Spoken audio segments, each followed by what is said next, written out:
Happy Halloween.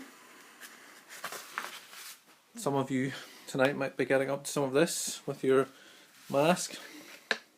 That one was pretty good. Tesco's. Some of you might be getting up to that tonight. I hope you have a good evening. Sometimes the Christian church can seem to be against Halloween, it can seem to talk against it, but this evening, in this vlog, I want to talk about this. This quote: "The fear of death was so natural to man that all life was one long effort not to think about it."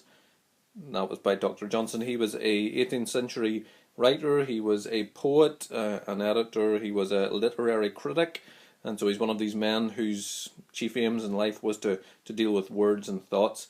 And this was the quote that he came up with: "The fear of death was so natural to man that all life was one long effort not to think about it."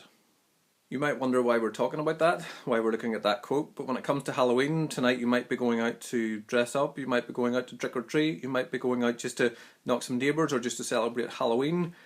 But what Halloween really is a chance for people to poke fun at, to try to not think about, to try to dehumanise, to try and push away this idea of death. It's the one thing that we don't want to think about, like Dr. Johnson said.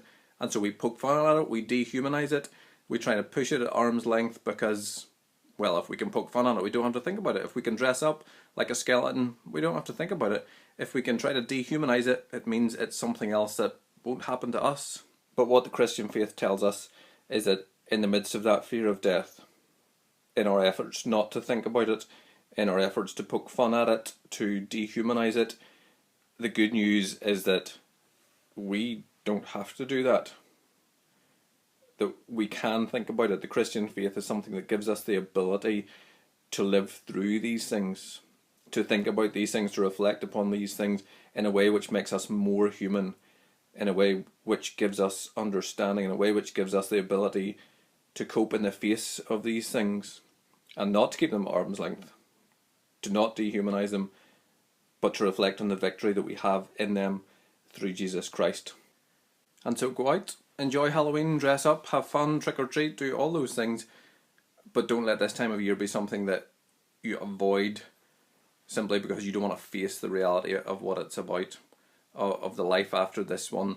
Let it be something that makes you think upon not only death, not only about the life after this one, but how it makes you more fully alive and more fully human here, now, in the midst of all that goes on. And so happy Halloween.